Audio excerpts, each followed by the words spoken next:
నమస్తే, welcome to Vishwam TV. ప్రస్తుతం దేశవ్యాప్తంగా వినిపిస్తుంటున్నటువంటి చర్చ సర్. తెలంగాణ రాష్ట్రంతో పాటు దేశ రాజకీయాల్లో కూడా చాలా మంది చర్చిస్తున్నటువంటి అంశం అసలు సర్ అంటే ఏంటి, SIR అంటే ఏంటి, దీనికి సంబంధించి అటు ఎన్నికల సంఘం ఎటువంటి చర్యలు చేపట్టబోతోంది, సర్ అనే పదం ఉపయోగించి అటు దేశవ్యాప్తంగా ఎటువంటి సవరణలకు ఎన్నికల సంఘం సిద్ధమైంది అనేది చూద్దాం.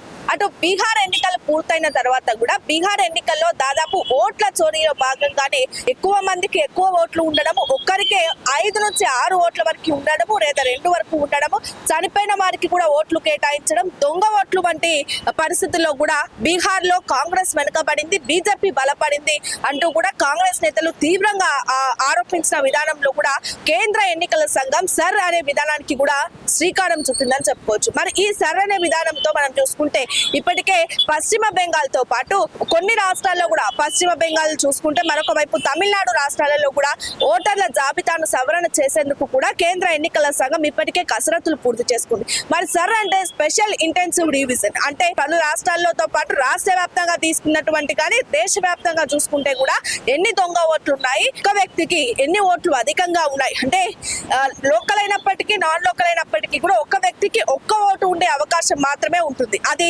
వాళ్ళు ఉంటున్నటువంటి ఊర్లో అయినా ఉండాలి లేదా వారు ఉంటున్నటువంటి పట్టణంలో అయినా ఉండాలి. కానీ కొన్ని పరిస్థితులలో చూసుకుంటే ఒక్క వ్యక్తికి 2 ఓట్లు ఉండడము, చనిపోయిన వాళ్ళ ఓట్లు కూడా ఇతరులు వెళ్లివేయడము, ఇలాంటి పరిణామాలను కూడా దృష్టిలో పెట్టుకొని కాంగ్రెస్ చేస్తున్న ఆరోపణలకి కూడా బలపరుస్తూ అటు కేంద్ర ఎన్నికల సంఘము స్పెషల్ ఇంటెన్సివ్ రివిజన్ పేరుతో కూడా ఓటర్ల జాబితాను సవరణ చేసేందుకు సిద్ధమైంది. మరి అటు వెస్ట్ బెంగాల్లో కావచ్చు, బీహార్ లో కావచ్చు లేదా తమిళనాడులో కావచ్చు, అంటే కాంగ్రెస్ అధికారంలో లేదు కాబట్టి సర్కి వాళ్ళు ఆహ్వానించారు. సర్లో భాగంగా ఇప్పటికే కేంద్ర ఎన్నికల సంఘం ఎన్నో ఓట్లను తొలగించింది. మనం చూసుకుంటే పశ్చిమ బెంగాల్లోనే కూడా 15% వరకు ఓట్లను కూడా తొలగించింది. అవి దొంగ ఓట్లు అన్నట్టుగా కూడా తేల్చి చెప్పింది కేంద్ర ఎన్నికల సంఘం. మరొక వైపు చూసుకుంటే బీహార్ రాష్ట్రంలో కూడా కొన్ని ఓట్లు కూడా సవరణ జరిగాయి. తమిళనాడు రాష్ట్రంలో కూడా అత్యధికంగా ఉన్నటువంటి దొంగ ఓట్లకు సంబంధించి దాదాపు 20% వరకు ఓట్లను కూడా తొలగించినట్టు కూడా కేంద్ర ఎన్నికల సంఘం కూడా ప్రకటించింది. మరి అక్కడ తెలంగాణలో సర్ ఎఫెక్ట్ ఎలా ఉండబోతుంది? ఇప్పుడు సర్ అనే విధానంతో చూసుకుంటే సర్పంచ్ ఎన్నికలు పూర్తయిన వెంటనే మనకి జిల్లా పరిషత్ ఎన్నికలకి ఇంకా సమయం ఉంది. ఏదైతే ఇప్పుడే జిల్లా పరిషత్ ఎన్నికలకి సంబంధించినటువంటి ఏదైతే కార్యక్రమాలు కూడా ఏది కూడా ఎన్నికల సంఘం కూడా ముందు పడట్లేదు. అంటే వచ్చే ఏడాది మాత్రమే జిల్లా పరిషత్ ఎన్నికలు జరిగే అవకాశం ఉంది. మరి ఈ సర్లో భాగంగా తెలంగాణలో ఉన్నటువంటి ఓటర్ జాబితాని సవరిస్తే నిజంగానే తెలంగాణ కాంగ్రెస్ పార్టీ దాన్ని స్వాగతిస్తుందా లేదా వ్యతిరేకిస్తుందా? అంటే మిగిలిన రాష్ట్రాలలో చూసుకుంటే కాంగ్రెస్ పార్టీ అక్కడ అధికారంలో లేదు, ప్రతిపక్షంలో ఉంది కాబట్టి సర్ అనే పేరుతో చాలా ఓట్లను తొలగించినప్పటికీ దీన్ని మంచి చర్యగానే కాంగ్రెస్ భావించింది. మరి తెలంగాణలో ఓట్లు తొలగిస్తే ఎవరికి నష్టం జరిగే అవకాశం ఉంది? ప్రతిపక్షంగా ఉన్నటువంటి BRS కి నష్టం జరిగే అవకాశం ఉందా, లేదా అధికారంలో పార్టీ ఉన్నటువంటి కాంగ్రెస్ కు నష్టం జరిగే అవకాశం ఉందా? మరి సర్ని కాంగ్రెస్ తెలంగాణలో ఏ విధంగా స్వాగతించే అవకాశం ఉంది మాత్రం చూడాలి. ప్రస్తుతం మనం చూసుకుంటే లేటెస్ట్ గా వస్తున్నటువంటి అప్డేట్ ప్రకారం కూడా తెలంగాణ రాష్ట్రంలో కూడా సర్ పేరుతో ఓట్ల జాబితా సవరణకి కూడా కేంద్ర ఎన్నికల సంఘం సిద్ధమైనట్టుగా తెలుస్తోంది.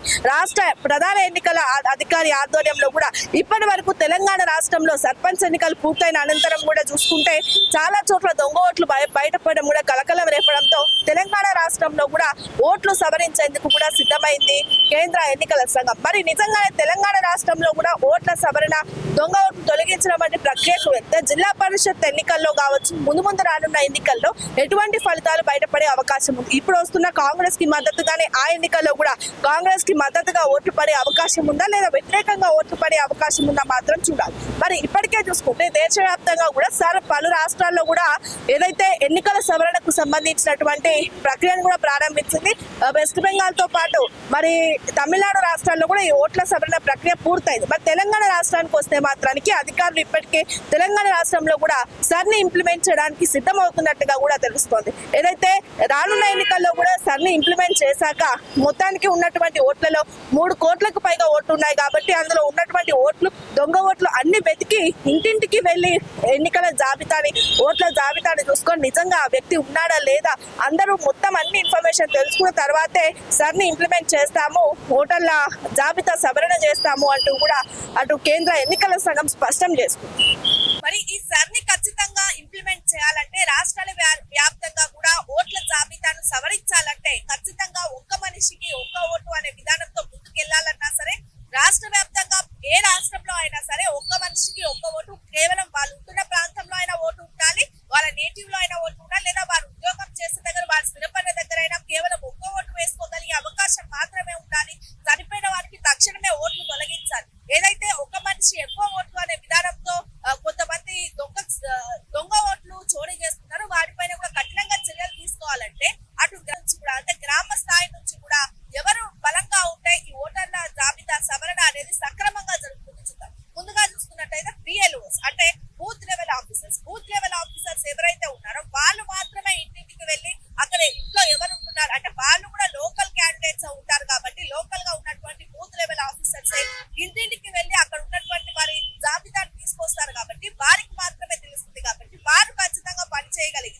దేశవ్యాప్తంగా కానీ ఏ రాష్ట్ర వ్యాప్తంగా కానీ ఓటర్ల జాబితాను ఖచ్చితంగా నిర్మూలించుకోవచ్చు అనేది ఇక్కడ విశ్లేషకులు చెప్తున్నటువంటి మాట. అంటే వారు ఇంటికి వెళ్ళినప్పుడు నిజంగానే ఆ మనిషికి ఒక్క ఓటు ఉందా, ఇక్కడ ఉందా లేదా వేరే దగ్గర ఉందా అనేది చెక్ చేసుకోగలగడము, లేదా చనిపోయిన వ్యక్తిని ఓటు తొలగించగలగడము ఇది బూత్ లెవెల్ ఆఫీసర్స్ మాత్రమే చేయగలుగుతారు. వారికి మాత్రమే గ్రామానికి సంబంధించిన పట్టు వాళ్ళ దగ్గర ఉంటుంది, జాబితా వాళ్ళ దగ్గర ఉంటుంది. కాబట్టి గ్రామ స్థాయిలో ఎప్పుడైతే బిఎల్ఓస్ బూత్ లెవెల్ ఆఫీసర్స్ బలంగా పనిచేస్తారో, గ్రామ స్థాయిలో వాళ్ళు బలంగా ఉన్నప్పుడు మాత్రమే ఓటర్ల జాబితా సవరణకు సాధ్యమవుతుంది అని కూడా తీవ్రంగా విశ్లేషకులు కూడా అభిప్రాయపడుతున్నారు. అంటే వారు కరెక్ట్ గా ఉండి చేయగలిగితే, వారు కనుక గ్రామంలో ఉన్నటువంటి ఎంతమందికి ఎన్ని ఓట్లు ఉన్నాయి, ఒక కుటుంబంలో ఎంతమంది ఉన్నారు, ఆ ఎంతమందిలో ఎంతమంది వేరే దగ్గర ఉంటున్నారు, ఇక్కడ ఎంతమంది ఉంటున్నారు అనేది మాత్రం వాళ్ళ చేతుల్లోనే ఉంటుంది. కాబట్టి ప్రాథమికంగా వారు మాత్రమే నిర్ధారించగలుగుతారు అనే అంశం కూడా వెలువడుతుంది.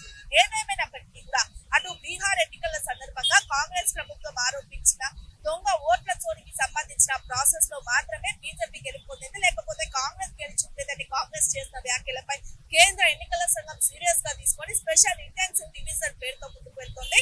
ఇప్పటికే పశ్చిమ బెంగాల్ తో పాటు తమిళనాడు రాష్ట్రాలలో కూడా ఓట్ల సవరణ జరిపింది. ఇందులో భాగంగా లక్షల కొద్ది ఓట్లు, అంటే 50 లక్షలకు పైగా ఓట్లు కూడా వెళ్ళిపోయినట్టుగా చూస్తున్నారు. తెలంగాణ రాష్ట్రంలో సెప్టెంబర్ వరకు చూసుకుంటే దాదాపు 3.5 కోట్లకు పైగా ఓట్లు.